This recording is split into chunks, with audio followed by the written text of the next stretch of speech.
Assalamu alaikum. Walaikum assalam. Alright, my name is Amin. Amin as in trustworthy, inshallah. So, today we're going to talk about a month that's going to come up fairly soon.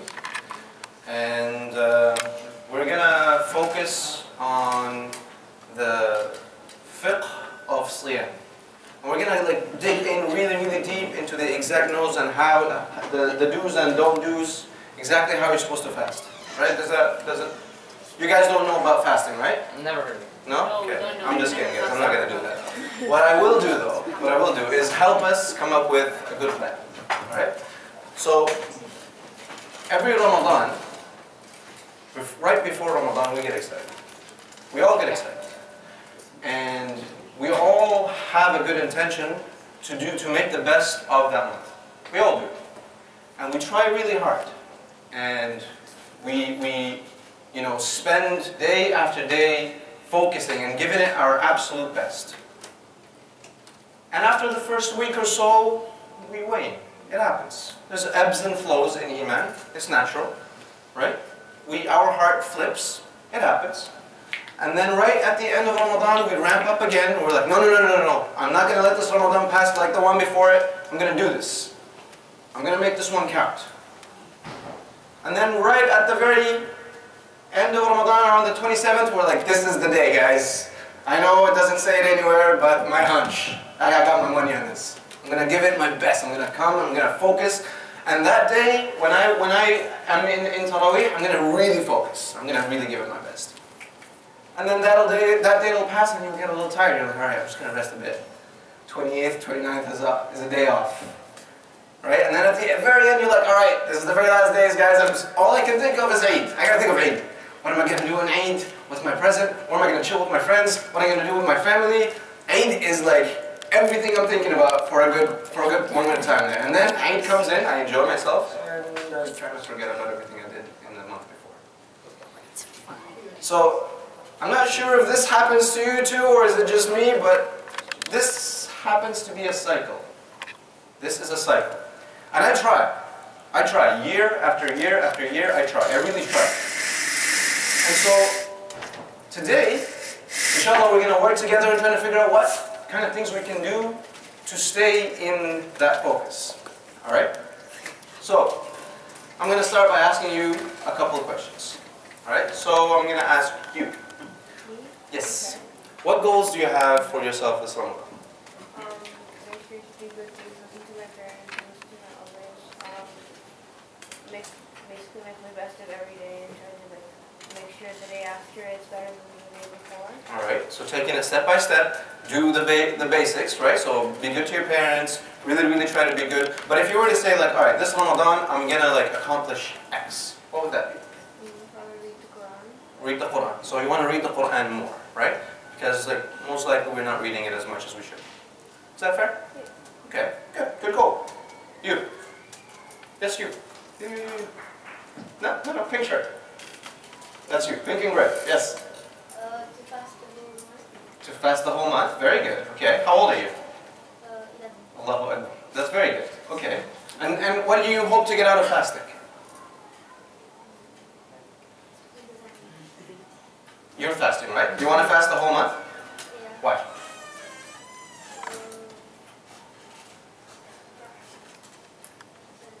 For hasanat. Good. So during Ramadan, we know that hasanat, we get a bonus for the hasanat. There's a big multiplier for it, so it's a good time to do good things, right? That's very good. All right, you. Ask for forgiveness. All right. Lose weight, obviously. Smart thinking. Okay. Hang out with my friends during Tarawih. It's a lot of fun. Cool. And just, it's more of a challenge than anything. It's fun. Okay. So you're thinking of it as a challenge, the fasting part, and then you are thinking rekindle some relationships with the community. Yeah. Is that fair? Mm-hmm. Okay. So that's valuable. That's valuable. What I wanna talk about is some habits that are difficult to kick. Right? So as human beings, we are beings of habit. We form habits, and we use these habits so that we can just survive. If we don't have them, we wouldn't be able to get anything done. What do I mean by that? Today I drove here. And I drove a car that has a whole bunch of controls. I got a gas pedal, brakes, lights, windshield wiper, the steering wheels, and all the cars around me, the traffic lights around me, the signs, the speed limits. There's a whole bunch of stuff going on. But as I was driving, I was thinking of exactly zero of that. Is that because I'm inattentive? Because I'm a bad driver? Not a safe driver? Why do you think it is that I wasn't thinking at all of the driving at all? I'm going to ask someone else. Because I'm used to it. Very good. So what does that mean? So if I'm used to something, I don't have to think about it. Why is that? Exactly. Because I already know it. It's already in here. Right?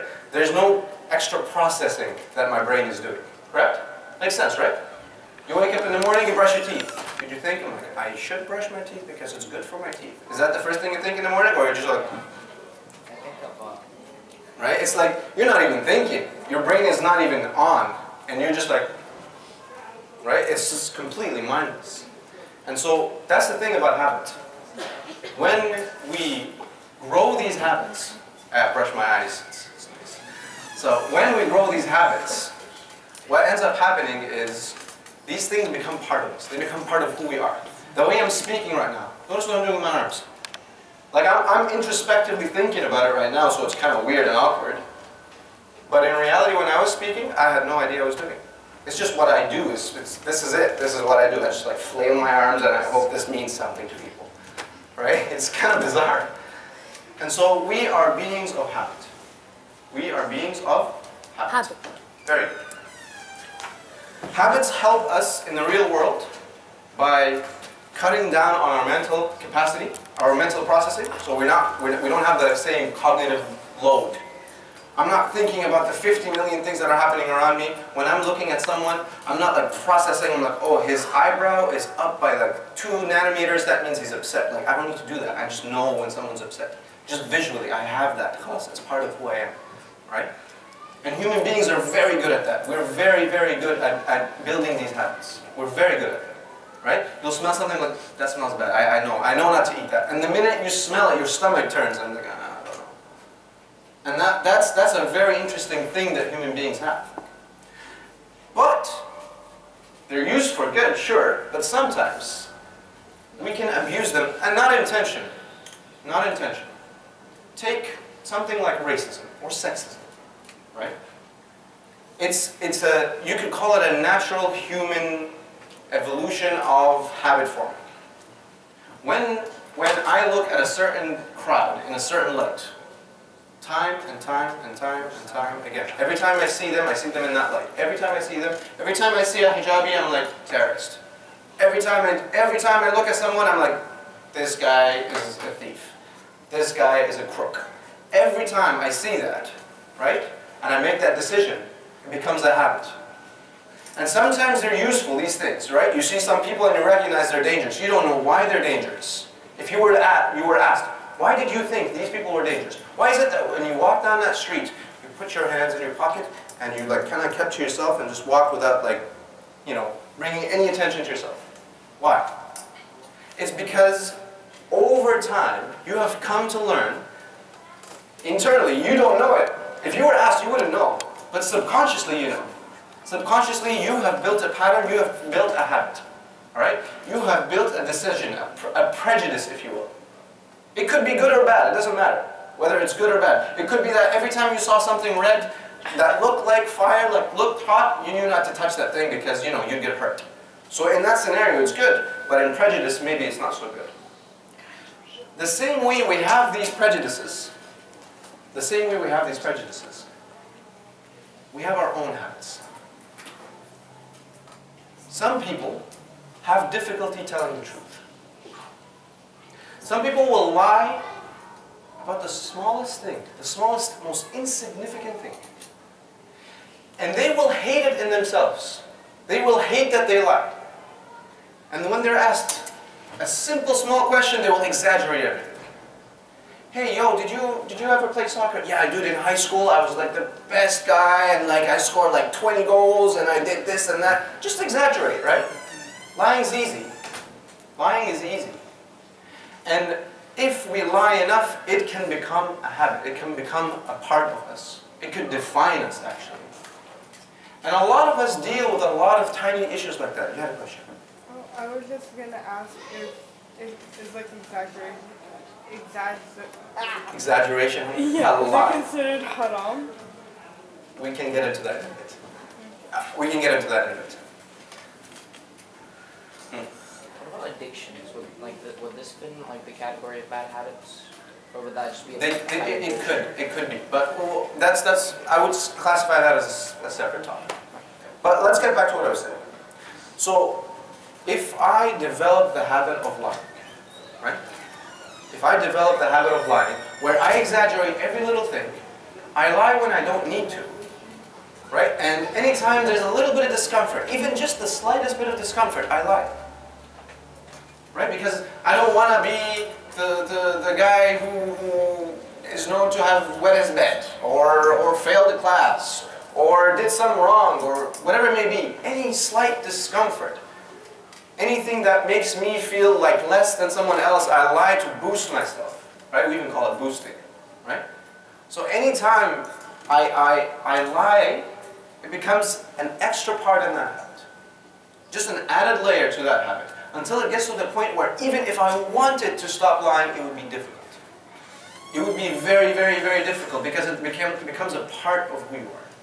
And I gave you the example of lying, but there are so many others. There is the habit of cussing, right? Swearing. For no good reason, every other word is the F word. What's the point? Wallahi, what's the point, right? Every other word, these people, Allahumma ighfir lana. No, but really, honestly, there is no need for it, yet it has become a habit. And it gets to the point where a person feels like they cannot express themselves enough unless they use the F word. Like if they want to say something that's really, really good, instead of saying a better word, a better descriptive, what do they use? It's F-ing good. Why? Why do you have to do that? You can get there with so many other words. You can get an even better emotion in your words than using the F word or some other word. Yet it has become ingrained in us. This is a habit that is very difficult to shake. So I want you guys to think about something. Allah Azza wa Jal in Surah Al-Baqarah, the very, very, very last ayah. Allah Azza wa Jal says, لا يكلف الله نفسا إلا وسعها لها ما كسبت وعليها ما اكتسبت. What Allah Azza wa Jal is saying in this surah, in the very ayah, in this ayah, is Allah Azza wa Jal will not burden you with a task that you yourself cannot handle. So if I'm looking at you, what's your name, brother? What do you study? School. What's your favorite subject? Science. Okay. So I'm going to be like, Yusuf, I want you to write me the most literary poem that you can think of. And your poem is going to be read by the president. And it's going to say Yusuf beside it. And, everybody's going to know you did it. How comfortable would you be with that right now? If your focus is science, right? It's not a great fit. So if you fail, whose fault is it? You. Is it your fault? Yeah. So if you fail, it's your fault? Or is it my fault for giving you a task that you weren't fitting for? Right? So I go to the strongest person, the absolute strongest person I know, and instead of giving him a task relating to strength, I give him a task that he has nothing to do with. He's never in his life studied science. And I tell him, I want you to come up with Pythagoras' theorem. That's your role. That's your task. That's what you have to do. The failure is then not on them, but on me, the person giving the task. Alright? So this is me based on a human being judging another human being. Right? So I'm looking at a human being and I think you are capable of such and such and I will ask you to do such and such. Right? So I'm asking you to do a task. Right? And I'm a human being judging you as a human being. And how can I judge you? I can only judge you from your outside. I don't know what's going on in your head. Right? So I'm not very good at understanding who you are, technically speaking. I can try. Right? But then Allah Azza wa Jal knows everything about you. And then Allah Azza wa Jal asks you to do something. When Allah Azza wa Jal asks you to do something, you think you can do it? Yes. Yes? Why? What makes you think you can do it? If Allah Azza wa Jal chose you to do something, why?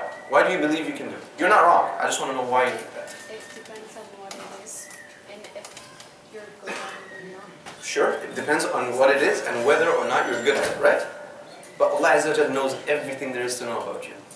So do you think He took that in consideration? Right? So He is the most wise, right? What hikmah, right, is to give everything is due right. And hikmah, wisdom, is to give everything is due right. So if I believe you're capable of something, I will task you with that something because I want you to excel. Right? Makes sense. So when Allah Azza wa Jal says, لا يكلف الله نفسا إلا وسعها, that means I will not burden you. I will not give you a task that is too heavy for you. Because I know you. I know you. I know who you are. I know what you're made of. I know what you're thinking. I know what your strengths are and what your weaknesses are. And I gave you this task. I could have given that task to anybody else. Why are you sitting here? No, I'm serious. Why is it you that's sitting here? Could it not been some other dude? Wallahi, it could have been. Sah or la? It could have been. But it's you who's sitting there. Why? Because Allah Azza wa Jal chose you. Allah Azza wa Jal chose you. Not your uncle, not your cousin, not your friend. You. He chose you. And He gave you the task. Allah Al-Hakam. Right? He knows what, Allah Azza wa Jal knows what's up. He knows what's inside you. He knows everything there is to know about you and He chose you. That means you are fit for the task and He says it. He tells us so. He says, لا يكلف الله نفسا إلا وسعها. It's not going to happen. He tells me. It's very clear, right? لا يكلف الله نفسا إلا وسعها. Very good. Then we move on to the next bit. لها ما كسبت وعليها ما اكتسبت. Who knows Arabic here? Quick pop quiz. You. لها ما كسبت. What does that mean? She got what she deserves. So you got the she from laha, I imagine, right? So laha is what we call a dhamir, right? It goes to someone. It points to a being, something, someone, right? So laha ma kasabat. And kasabat is what? Deserved or won or earned, right? Very good. And wa alayha ma iktasabat. So laha, she got what she deserves. So, but the lah part, the laha, what does that mean? It's for her, right? So it's for her. All right. What about wa alayha? What does alayha mean? Ala means what? On, right? So if I say alayki something, that means something is on you, or tasked upon you, or against you. Correct? So wa alayha ma iktasabat. So the first one is kasabat, the second one is iktasabat. What's iktasabat?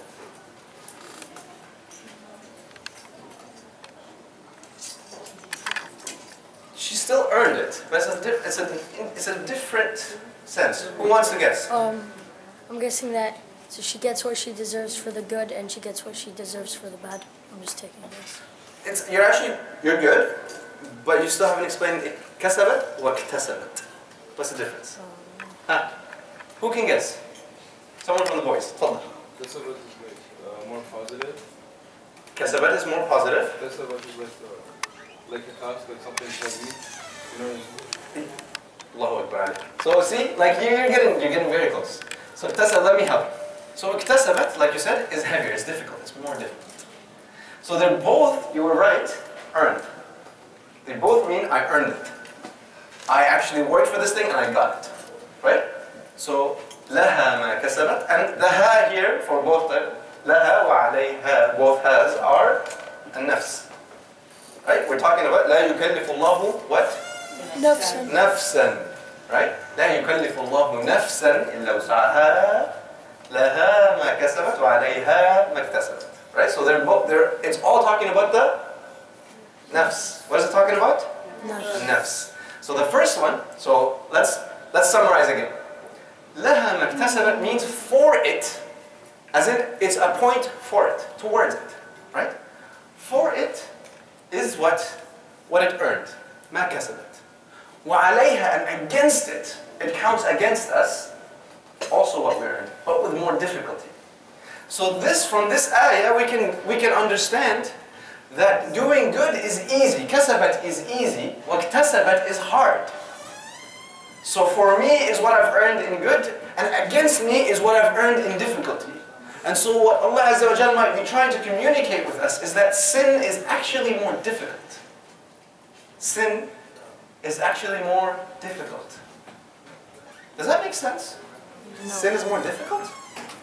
I was just saying, lying is really, really easy. Right? Like, you want to get out of a situation, what do? Lie. It feels easier, doesn't it?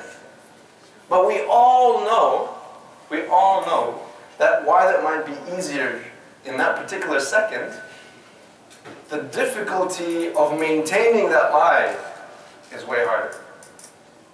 Who here, okay, you know what, don't raise your hand. Just think to yourself, who here has ever told a lie and noticed that now I have to remember that lie for the rest of my life, because if I don't remember it, I'm going to make a mistake. And if I make a mistake, then people are going to know I lied, so I can't. So now I'm trapped. I'm my own prisoner. I wasn't a prisoner, I was free. I was a free man. And then I told a lie, and now I am a prisoner of that lie. I imprison my own self. And now I feel absolutely shackled. Every time I speak with someone, and you got to remember which crowd. Oh, this guy knows, okay, I can't tell that story in front of him because of it. Right? Now it's all this complication. Life was easy before this. Telling the truth is really easy. You just say it. Or you don't. Who cares? But telling a lie is actually more difficult in the long run, isn't it? And we're not even talking like long run here. We're talking like just like a day after. Right? It's more difficult. And the more lies you tell, the more difficult it gets. Until it gets to the point where you have to remember 100 lies in your head. And who you said what to. And maybe I told this person one lie, and another lie that conflicts with that first lie. And so I can't have both of them in the same room, otherwise I'm going to get known. It just gets complicated. It gets really, really complicated. And so, rightfully so, لَهَا مَا كَسَبَتْ وَعَلَيْهَا مَا اكْتَسَبَتْ. With difficulty. You think, I'll give you another example. You're chilling with your friends, and the conversation kind of gets boring, or you're like, whatever, I'll just like chill. You know, it's nothing too serious anyways, we're just chilling together, whatnot. You pull out your phone and you're like scrolling Instagram. And as you're scrolling, you get to a picture that's probably not okay for you to look at. It happens. And as a good Muslim, I should skip that real quick. As quick as I can. Matter of fact, I should try to I should protect myself from that situation ever happening in the first place. Right? I should get to a point where I should protect myself from that situation in the first place.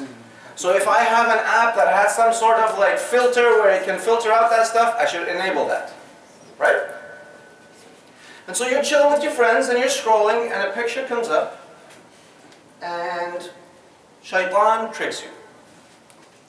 Shaitan tricks you.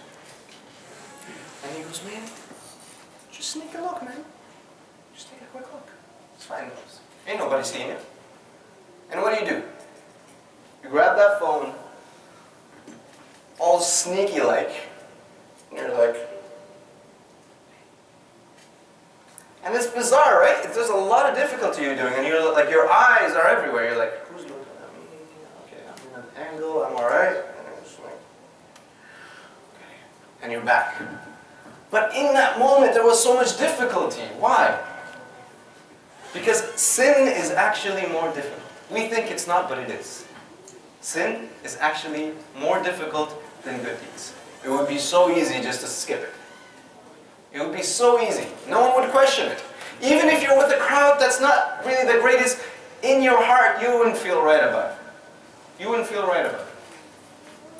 And so the things that we need to fix are internal. The things that we need to fix about ourselves are internal.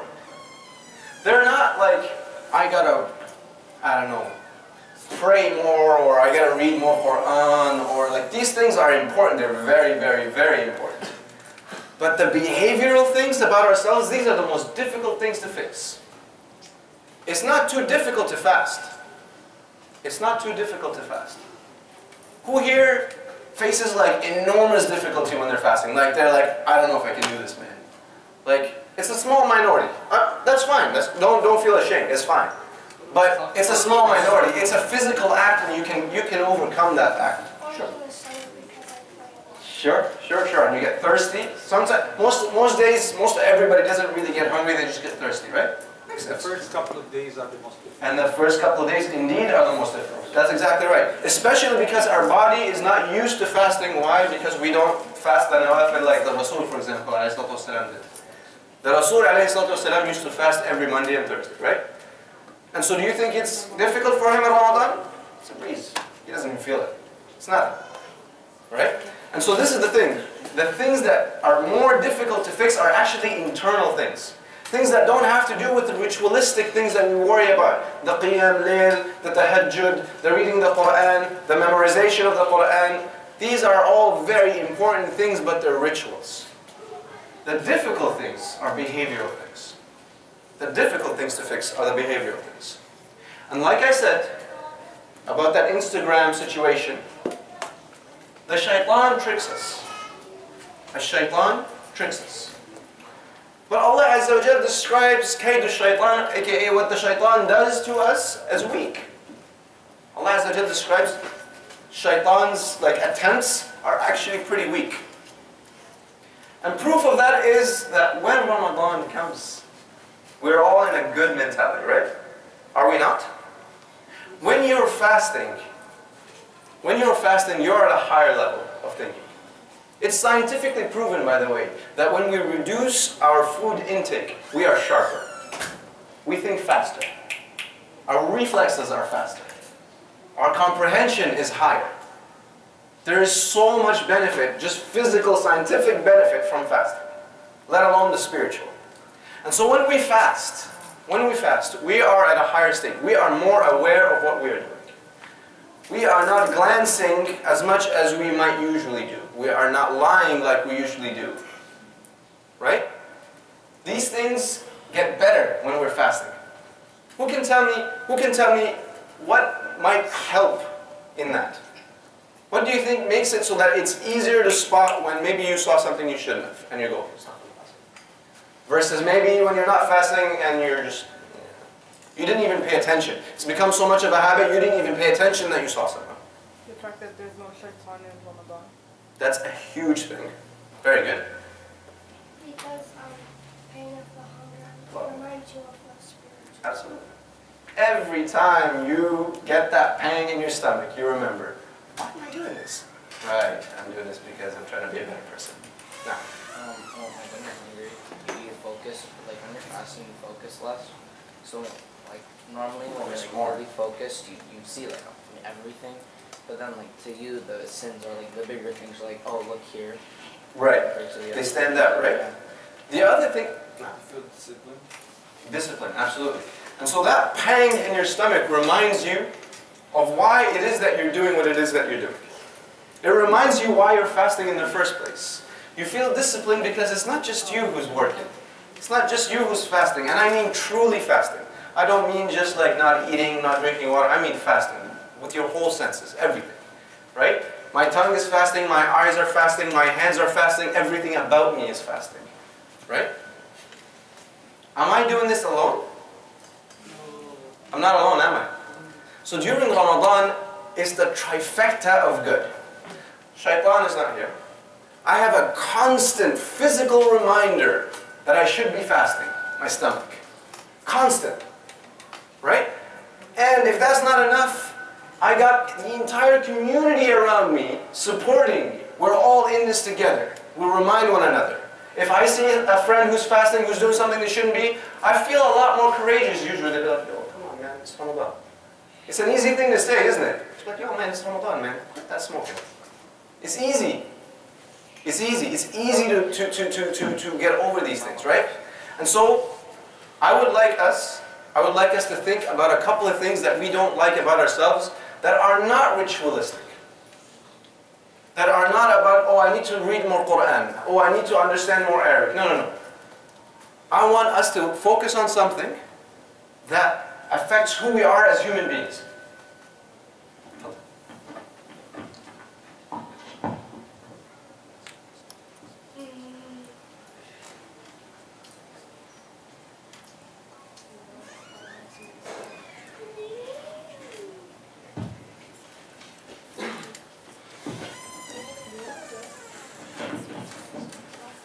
So like I was saying, let's think together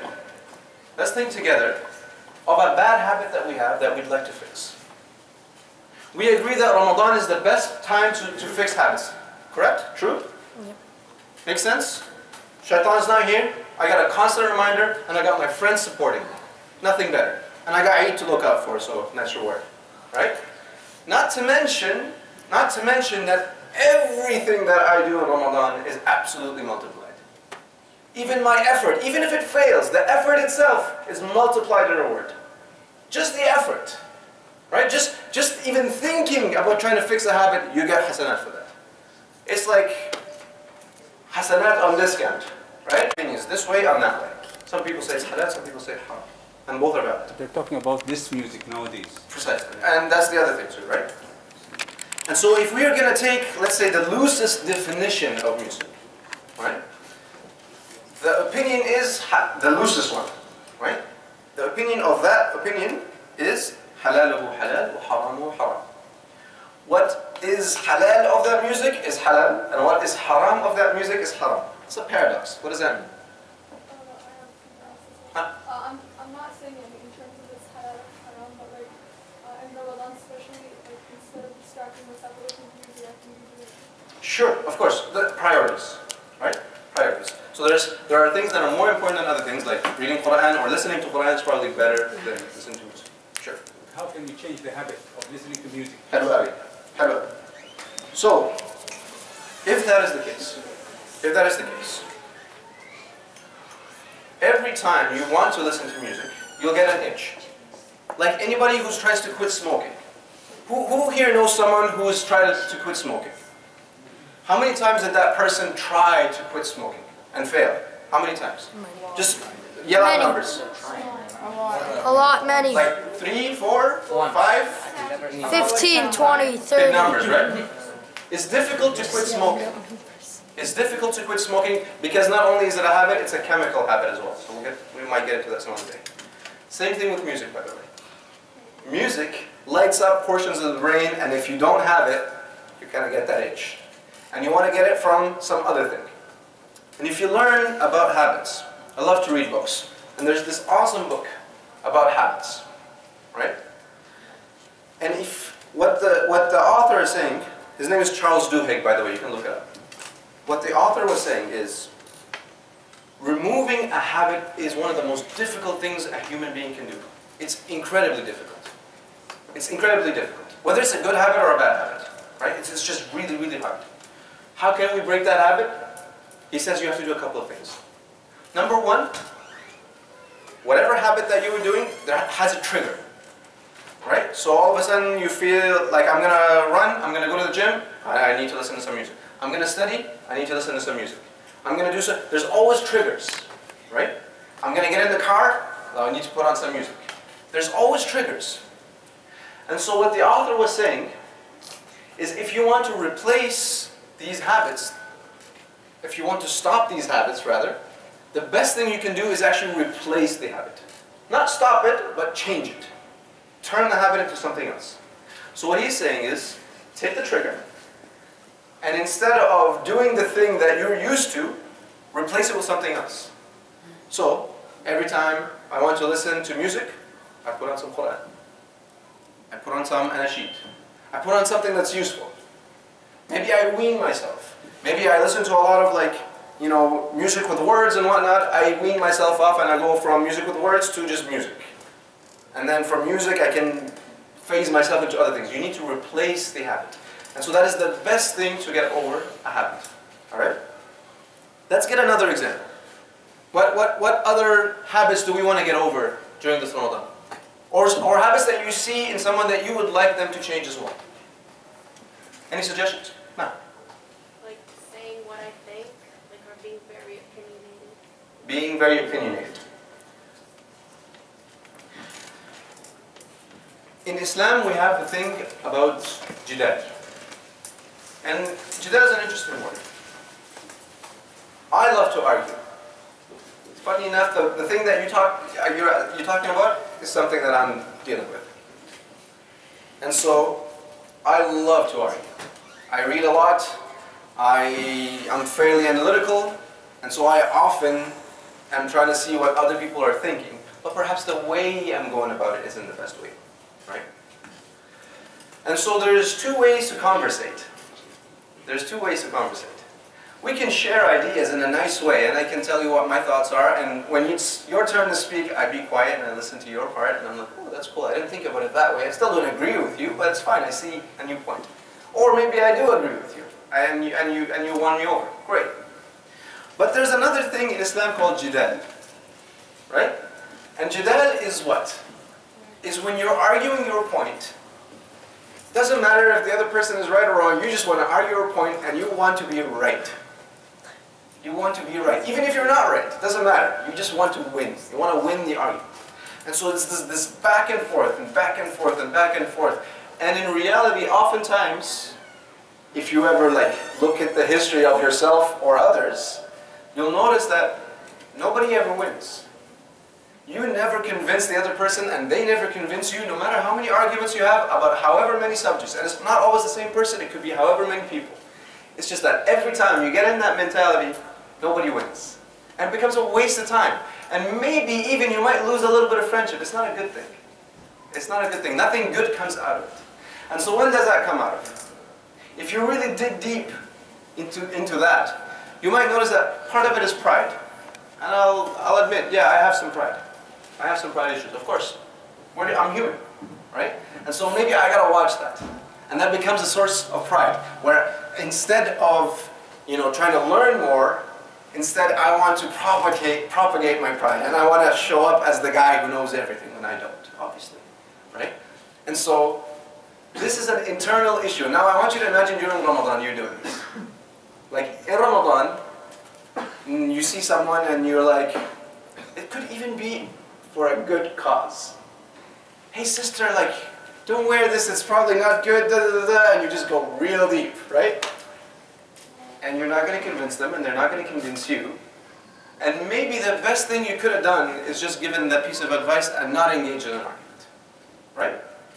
Just given that piece of advice in a nice, kind way, thoughtful way. You got to stop, take your time, think about it, and do it. And how are you going to remember that during Ramadan? It's a difficult thing, but you will remember one thing. You will remember one thing. You'll remember that you're hungry. And you will remember that you're fasting. And you will remember that all this work that you're doing will all be unraveled if I engage in something as silly and trivial as that, and I know I'm not going to get anything out of it. Will you get smarter after the argument? No. Or are you going to get nothing? You get nothing out of it. So shaitan is tricking you, right? So in Ramadan, hopefully that feeling to do that will go down in the first place. But also on top of that, what's going to happen is you are going to remember not to do that, because you're going to have that reminder, right? You're going to have that reminder, and you don't want to waste your whole day of fasting and have to make it up later. It makes no sense. And so during Ramadan, it's a very good time. So while you're fasting, you'll just remember, oh, I can't do that, and you'll get the urge. I'm like, no, I'm not going to do that. You get the urge again, I'm like, no, I'm not going to do that. And by the end of a week or 2 weeks of you having that self-discipline, stopping yourself every time, by the time it's like the second or third week, you're not even thinking about it. Just like you're not thinking about fasting. Something I want to share, in a minute. Another very good technique that it's very helpful, especially when your habit, such argument, is involving other people, is always to put yourself in other people's shoes.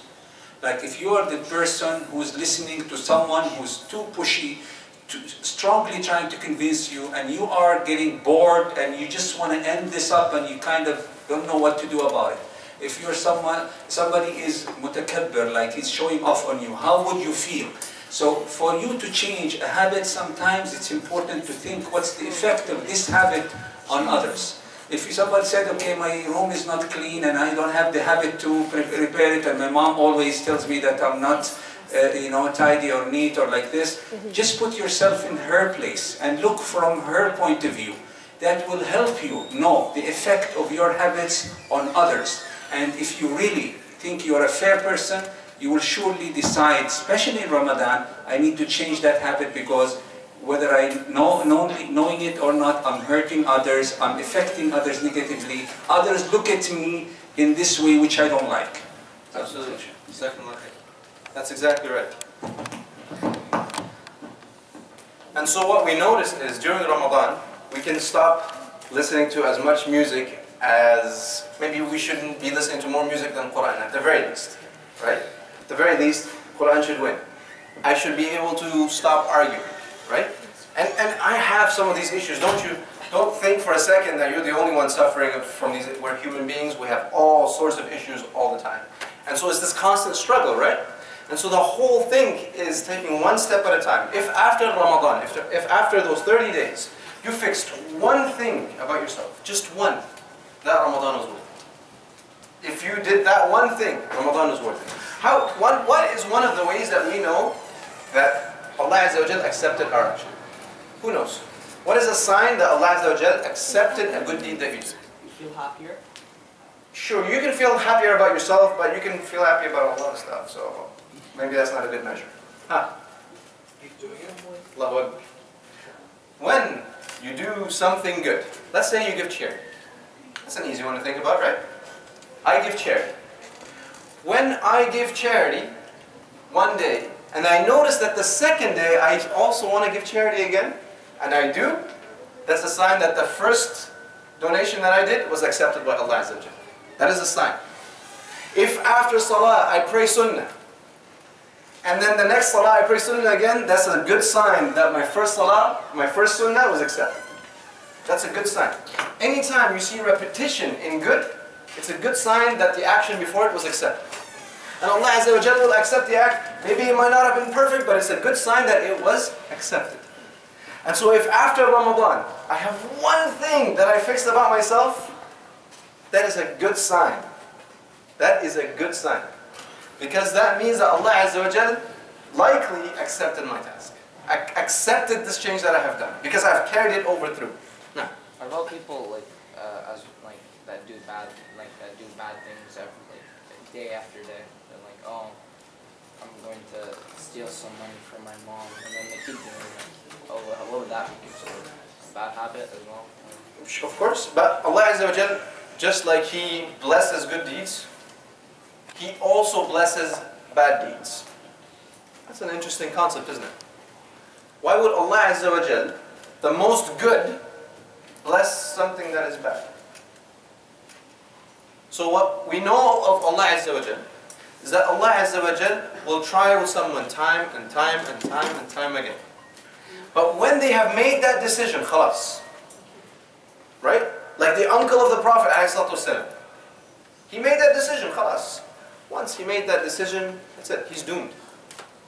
His life isn't even over yet, but he's doomed already. Because khalas, after hundreds of attempts, the man just does not want to.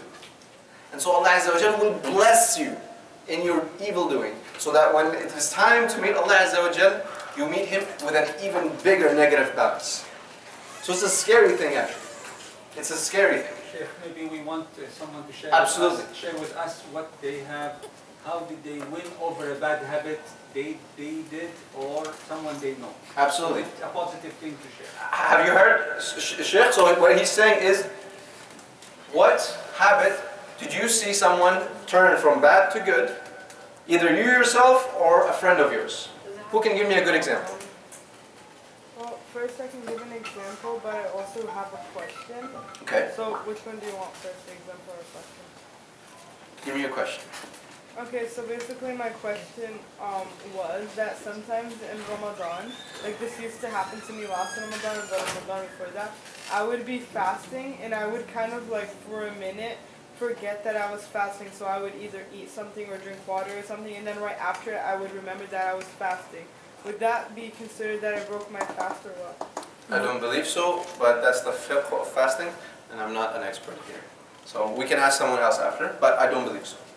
So And the example. Then the example is, I have a sister who used to listen to music a lot, and basically, like you said, to stop listening to, like to stop a habit, you kind of have to replace it. So every time that she wants to listen to music, she always puts on Quran or like Azkar, Sabah or Nisa and stuff. So yeah, and it kind of affected me too. That's awesome. That's awesome. Did it work? Yeah, it worked.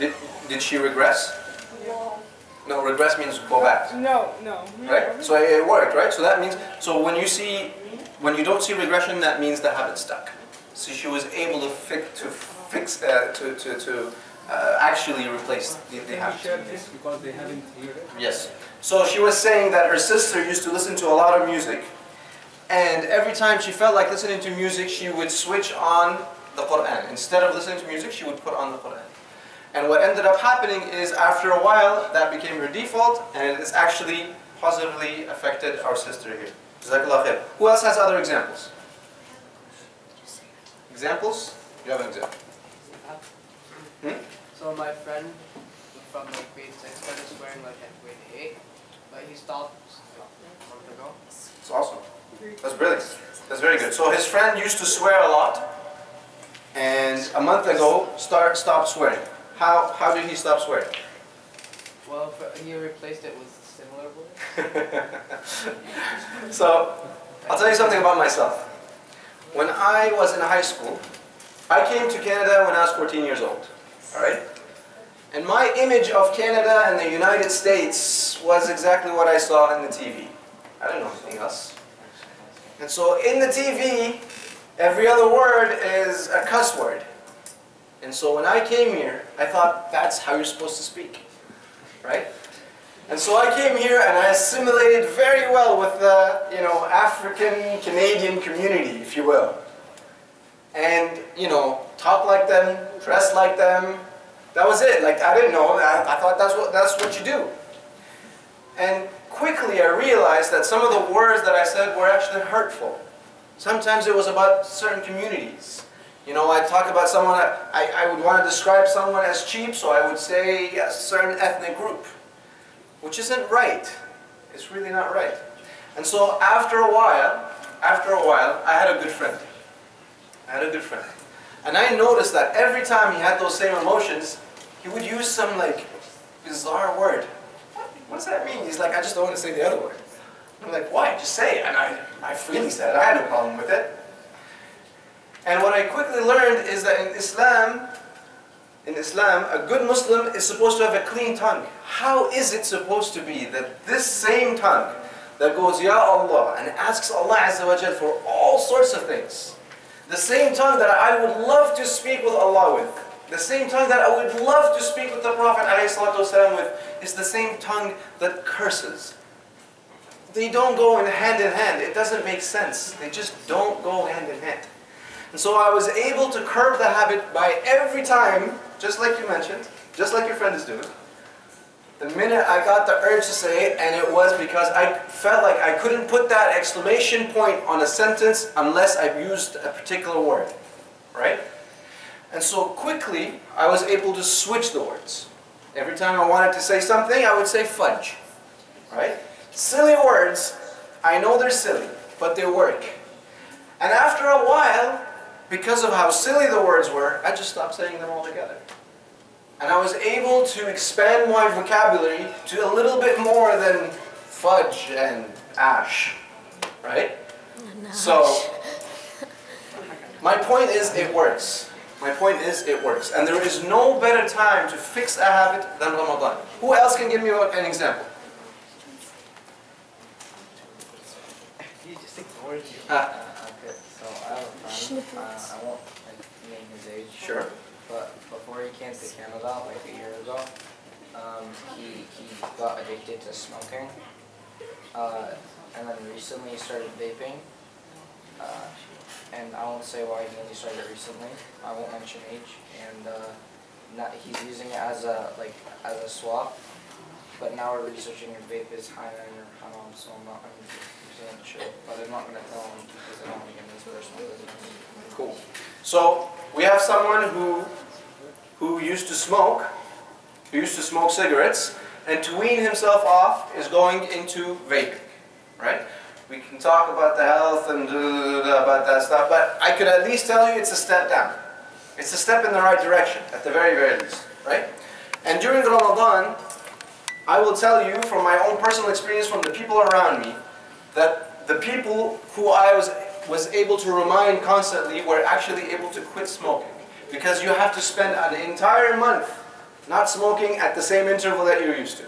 And so what ends up happening is you break the habit very slowly. So, we have heard some really, really good examples, but I want to dig a little bit deeper, guys. I'm going to ask about things that seem trivial, but they're not, wallahi al-azim. Like, for example, this session that we're doing is supposed to start what time? 7 o'clock. What time did we start? 7:15. That doesn't bug you? It doesn't bug you? And that in itself is a sign, isn't it? If it's become such a habit that it doesn't even bug me anymore. We have Canadian friends. They invite us to all sorts of events. And when they say 7 o'clock, what time do we show up? 7:30. 6:50. No, for real, for real. If you had an appointment, for your drive test, and it's at 7 o'clock, what time will you show up? 6:15. That's exactly right. You're gonna show up 15 minutes earlier, aren't you? But here, 7:15 is like, doesn't bug me. It's not a problem. Why is it not a problem? It should drive us insane. You know, if it happens once or twice, whatever, who cares? Nobody's going to say anything. But a habit that never breaks, that extends beyond not just me, it's like an entire community, that drives me nuts. And it only drives me nuts because I had a friend who was not Muslim, who was not Arabic, who I used to be late for all the time. And to the point where he's like, listen, man, if I tell you come at a certain time and you don't come that time, I just don't come. He got that upset. And it's his right because al-mu'minuna ala ahudihim. Who can tell me what that means? What is ahd? Who can tell me what ahd is? Huh? Promise. Promise. Very good. So al-mu'minuna ala ahudihim means mu'mins, if you want to be a true mu'min, you're supposed to stick with your word. If you promise someone something, you have to do it. If you say, I'm going to be there at 6, you be there at 6. And there is no good excuse. You can't be like, oh, there was traffic. Well, you know there was traffic. Google told you there was traffic. If it was some other appointment, you would have been there at 6:30 and waited happily. And that's just time, guys. Wallahi, we have so many things. Parking. How many times have you heard? You guys, most of you guys don't even drive. How many of you know the parking situation here? Who can summarize the parking problem here?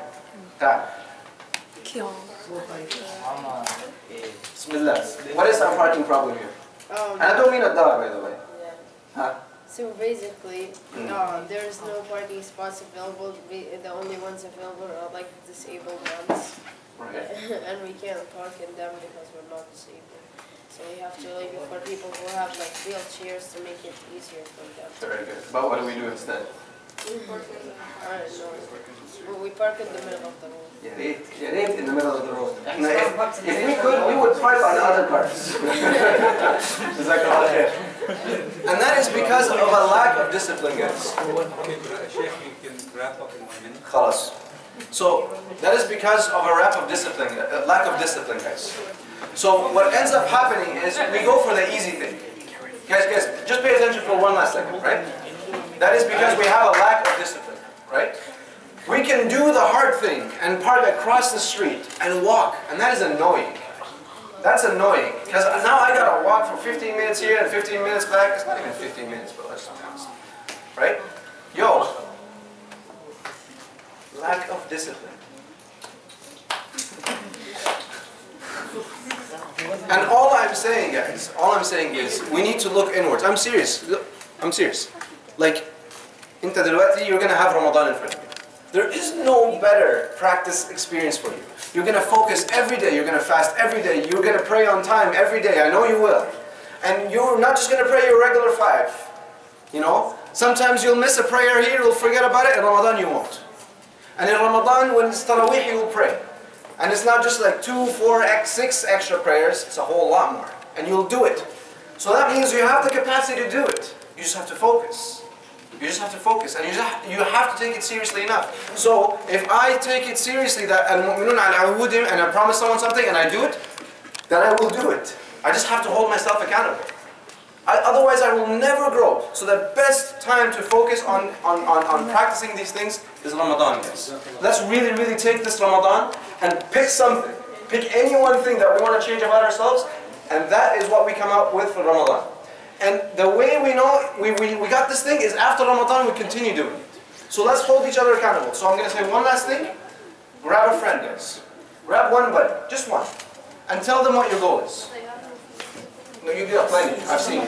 Right? So grab one friend, tell them your goal. Tell your mother your goal. Tell your father your goal. I don't care. Pick someone, tell them your goal.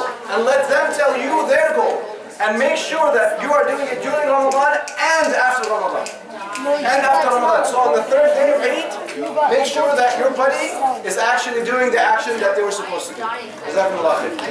Okay, I Wait, one move.